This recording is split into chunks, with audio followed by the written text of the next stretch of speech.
Հայաստանի քաղաքական կյանքից վերացել է յետ ընտրական պրոցես հասկացությունը։ Մինչդեռ 2018 թվականի ժողովրդական ոչ բռնի Թավշյա հեղափոխությունից առաջ դա Հայաստանի քաղաքական կյանքի ամենահաճախ օգտագործվող տերմինն էր։ Մարդիկ փոփոխությունների հույսը կապում էին յետ ընտրական պրոցեսների հետ, որովհետև գիտեին, որ ընտրությունները կեղծվելու են իշխանությունների կողմից, ինչի հետևանքով յետ ընտրական պրոցեսների պատեհություն էր առաջանալու։ Այսպես եղել է 2018-ից առաջ տեղի ունեցած գրեթե բոլոր ընտրություններում, բայց դա արդեն պատմություն է եւ մեր մեջ ասած արդեն բավականին հին պատմություն։ Բայց սա չի նշանակում, թե մեր երկրում ընտրական ժողովրդավարությունը խնդիրներ չունի։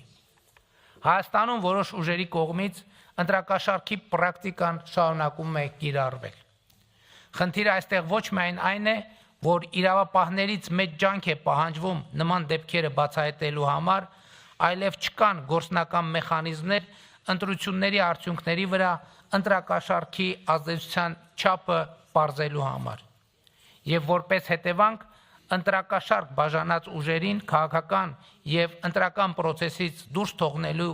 գործնական մեխանիզմները կամ բացակայում են կամ անորոշ են, մյուս կողմից էլ նման մեխանիզմների գործարկումը կարող է մեկնաբանվել որպես ընտրությունները վերահսկելի դարձնելու փորձ։ Չնայած ընտրակաշարքով մանտատ ստացածների ներկայությունը խորհրդարանում կամ տիմերում ընկալվում է որպես ժողովրդավարության անպաշտպանություն, երբ ժողովրդավարության գործիք ընտրությունները փողի գործադրմամբ օգտագործվում են ընդդեմ ժողովրդավարության։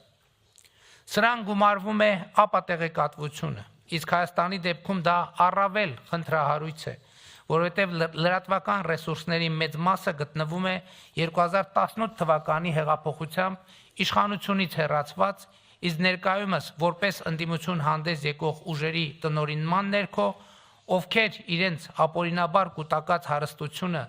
ապօրինի գույքի բռնագանձման գործընթացից փրկելու համար դրանց մի մասը ծախսում են ապատեղեկատվության տարածման վրա։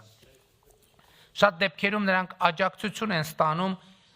իրենց համախոհ արտերկրյա ուժերից։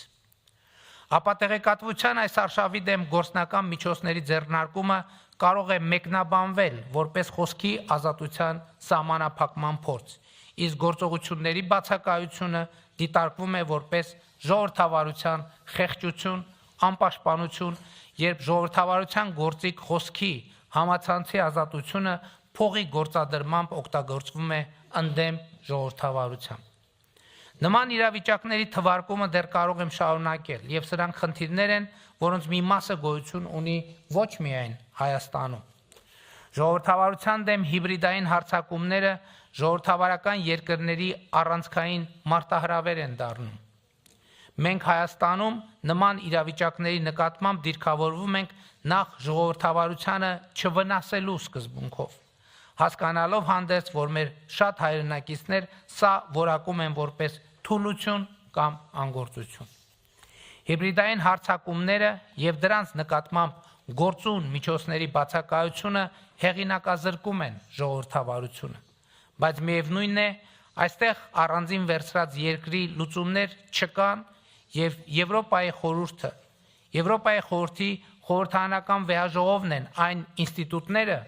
որտեղ մենք պետք է քննարկենք այս հարցը, իմի բերենք մեր անելիքները եւ հասկանանք, թե ինչպես պետք է ավելի ամրացնենք ժողովրդավարությունը։ Համենայն դեպս մեր ընկալումն այն է, որ Հայաստանի Հանրապետությունը այս հարցում պետք է գործի գլոբալ ժողովրդավարական հանրության հետ, նրան համընթաց եւ այսպես էլ կվարվենք։ Ժողովրդավարությունը մեզ համար չափազանց թանկ է, կարևոր է եւ մենք չենք կարող նմանվել նրանց, ովքեր ժողովրդավարության գործիքներն օգտագործում են ժողովրդավարությանը վնասելու համար։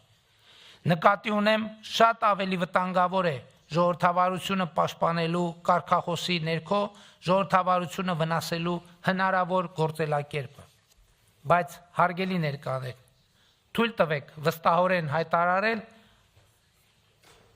ի հեճուկս այս ամենի ժողովրդավարությունը Հայաստանում վստահելի ձեռքերում է։ Եվ խոսքն այս դեպքում ոչ թե կառավարության, ոչ թե